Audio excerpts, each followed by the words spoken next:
ಮಾಲೂರು ನಗರದಲ್ಲಿ ಮನೆ ಮನೆಗೂ ಗಂಗೆ ಯೋಜನೆ ಹೆಸರಿನಲ್ಲಿ ಯುಜಿಡಿ ಯರಗೋಳ್ ಕುಡಿಯುವ ನೀರಿನ ಯೋಜನೆ ಪೈಪ್ಲೈನ್ ಕಾಮಗಾರಿ ಡ್ಯಾಮೇಜ್ ಆಗಿದ್ದು ಅದನ್ನು ಸರಿಪಡಿಸದ ಕಾರಣ ಜನತೆಗೆ ಕೊಳಚೆ ನೀರು ಸರಬರಾಜು ಮಾಡಲಾಗುತ್ತಿದೆ ಎಂದು ಕರ್ನಾಟಕ ದಲಿತ ಸಂಘರ್ಷ ಸಮಿತಿ ಕಾರ್ಯಕರ್ತರು ಆರೋಪಿಸಿದ್ದಾರೆ.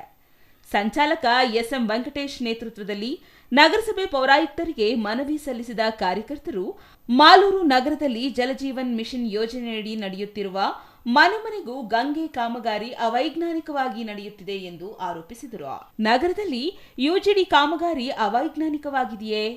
ಅಲ್ಲದೆ ಯರಗೋಳ್ ಕುಡಿಯುವ ನೀರಿನ ಪೈಪ್ಲೈನ್ ಕಾಮಗಾರಿ ಮುಗಿದಿದ್ದು ಕಾಮಗಾರಿ ಪೈಪ್ಲೈನ್ಗಳು ಭೂಮಿಯಲ್ಲಿದೆ.